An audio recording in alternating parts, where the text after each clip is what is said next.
my guest today, Peter Minkler. He's a violist. He performs at the BSO. And I'm excited to just help you guys learn some more about him because I've had the pleasure of meeting with him a couple of times. Peter's been one of my most dedicated guests. He's been over here twice. We've rehearsed together because in a few minutes we're going to be playing a piece together. I don't know if you can see this, but I'm still a little shaky about it. But that's why it's fun, because it's live. Yes, it is, yes. So, Yes. Peter, you studied at the Cleveland School of Music, That's and then right. you moved to the Eastman Music School, or Eastman School of School Music. of Music, yes. And you studied, and you specifically moved so that you could study with Francis Tercy, who was That's a right. violinist and a violist, right? Or No, he was just a violist. Yes. Okay. Yes. So how long have you been playing viola? Since I was 6. Since So 6. That's a long time. It is a long time, so you should be pretty good at it by now, right? Well, I started on violin, but I figure it's about the same. I switched to viola at about 12. So you started on violin. Why did you switch to the viola? Because I found the violin the high pitch was just bothering me too much. Yeah. It's like getting an ice pick in your head, it was too high and it was giving me headaches, and I didn't enjoy it. So I found the viola I enjoyed because it has a richer, more mellow tone. I think that we're in like. agreement about that. I agree that the viola has a much richer and mellower and easygoing tone about it, which is also, to me, I'm a Cancer, so I'm romantic and moody and sentimental and dramatic, and I think the viola and cello embody both of those feelings, Oh, like the sure, of lower, course. deeper resonant stuff. Yes. Whereas the violin has its place, but Yes, it has its place, Let's but be not honest. with me. that's great. So Peter is the two-time recipient of the Maryland State Arts Council Individual Artist Awards for classical music performance, right? Yes. Solo performance. Yes. He's also the Mary Sawyer's Baker Artist Award winner in, what year was it? 2010. 2010. One of the first ones, actually, right? Wasn't it? It was the second year of it, yeah. the second year. That's right. So what this means is that Peter was one of 3 artists that was awarded a very large prize that he gets to use towards his artwork. And so how did you use the money that you got from the Baker Artist Award? Actually, the award is non-discretionary, so you can use it for anything. That's true, And yeah. others have used it for buying trucks or instruments or whatever.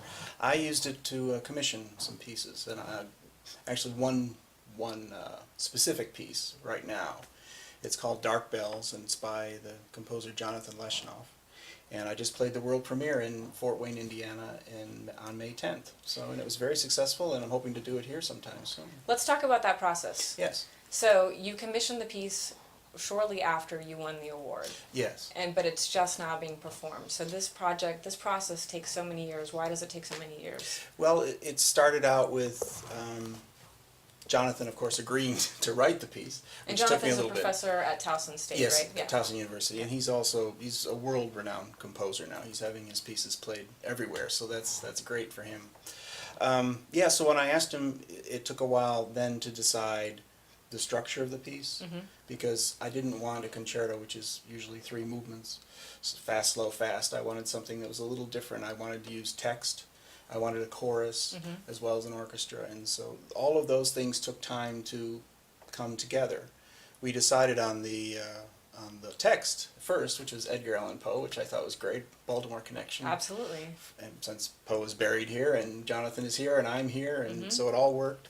And Jonathan was very happy to do that. So then he doesn't know any Poe, so I had to give him a book of poetry, and I also emailed him many of the poems, making suggestions.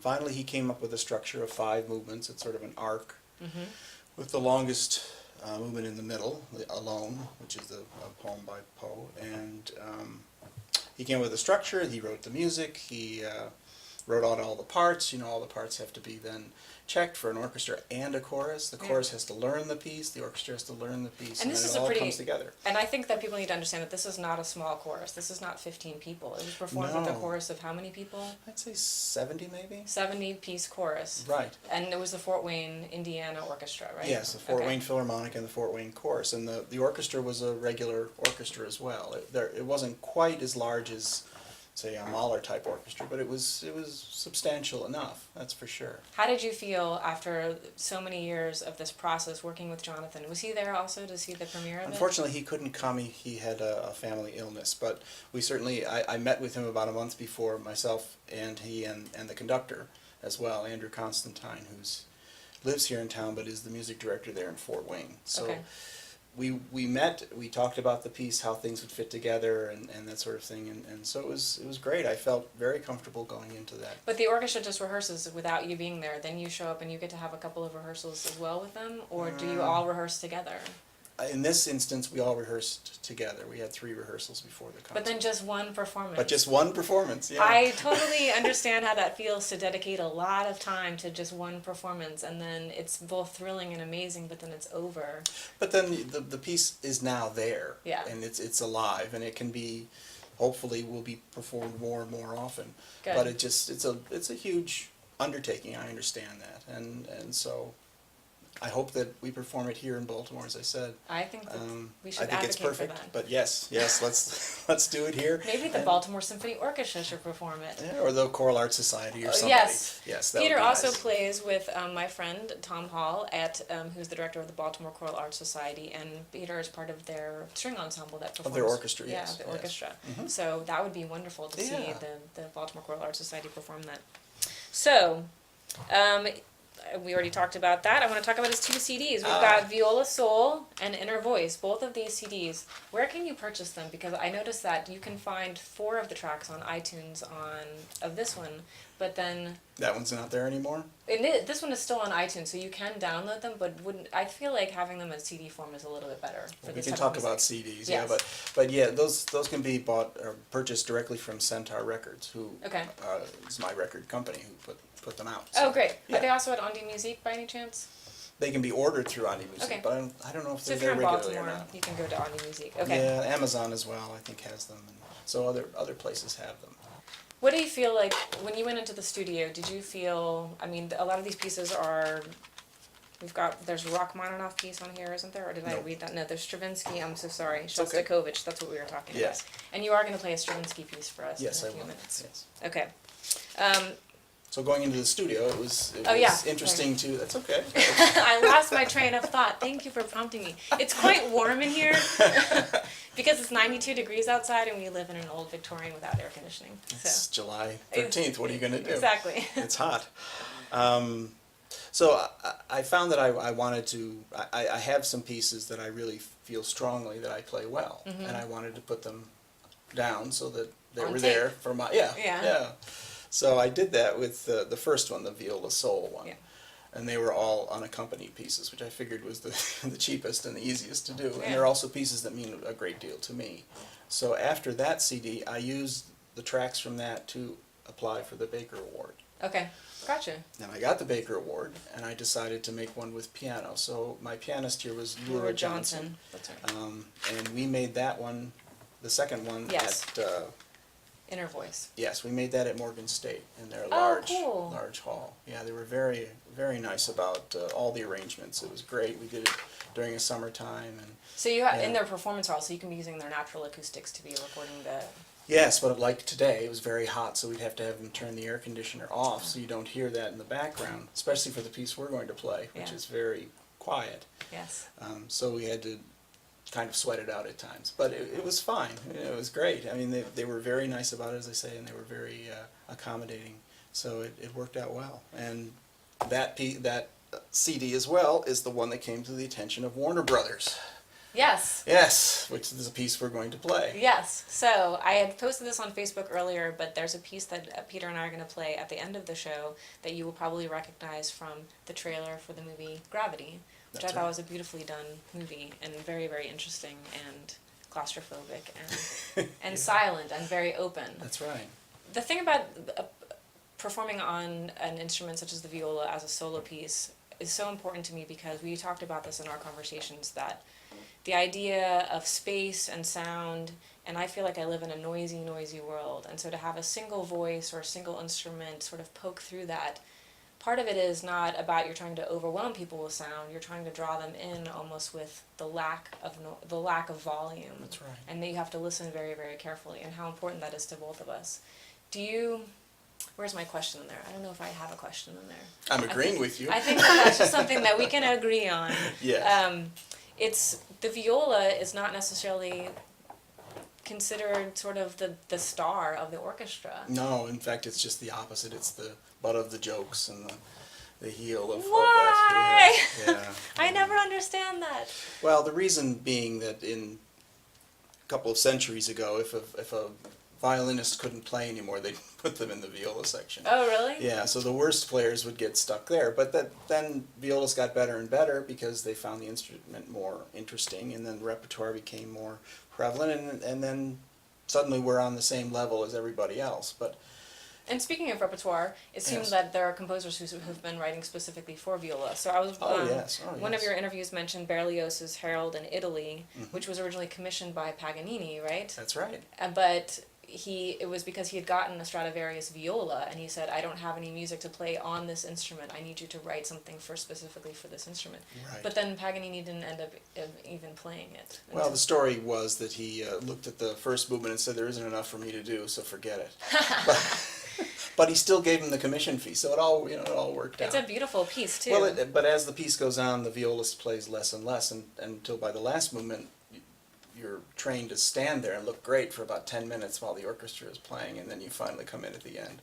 But it's funny, you play at the beginning of the last movement, then there's this long time, and then you play at the end, and that's it. I encourage you to look up Harold in Italy by Berlioz there's a full version on YouTube, which I think is fine, and you can listen to it on headphones and you can understand what Peter's talking about. So I want to get right to the music, especially because during this little break we can turn on the fans. Thank you so much for being here, Peter. Peter, Sure. You're going to play 2 pieces solo. Do you want to talk a little bit about them, or do you want to wait and get set up and talk about it beforehand? No, I'd rather do it now, if that's okay. Sure. The first one is the first movement of the G minor sonata by Henry Eccles. It's a Baroque piece, Okay. but I'm not a Baroque player, so I'm going to play it in a very romantic sort of way. I think it's a beautiful, sad little That's tune, fine and with me. that's what I like. And the second is it's called An Elegy by Stravinsky. It's an interesting piece. It's the only one he ever wrote like this, and it's almost entirely 2 voices. And he wrote it after the death of a violist that he knew very well. And to me, it's like the 2 of them, they have a conversation at the end, all the way through, and then at the end it ends in a major key, which is nice, and not in a minor key, so he ends it on a positive note. So. Yeah. A wistful note, the cherishing the memory of your friend. Yeah, it's a real knuckle buster, but it's a real finger twister, but it's fun. I think it's an interesting piece to listen to. Good. And to play. All right, well, we're going to get it started. Please enjoy this piece from, what's the piece you're playing in the video? Do you remember that we're about to show? Oh, it's a Capriccio, it's called, by Vieuxtemps. Henri Vieuxtemps. Henri Vieuxtemps. Please enjoy this from Peter Minkler, and we'll be back in about 3 minutes.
Hi, welcome back. I'd like to present Peter Minkler.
Beautiful. Yeah.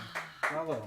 Bravo. Thank you, Peter. Ah, what an experience for me. I'm so thrilled to have had Peter Minkler here on our stage, listening with Ellen Cherry. Thank you, Peter. Thank you. Thank you for suffering through the heat. I want to thank our crew today, which consisted of me and Sean Wilson at the soundboard and cameras as well. We miss you, Dan. We'll see you next episode. Thank you to all of our supporters that have helped finance it for the next couple of episodes. Thank you. Next month, the 5th L returns, August 17th, so please join us, August 17th at 2 p.m. Eastern Standard Time.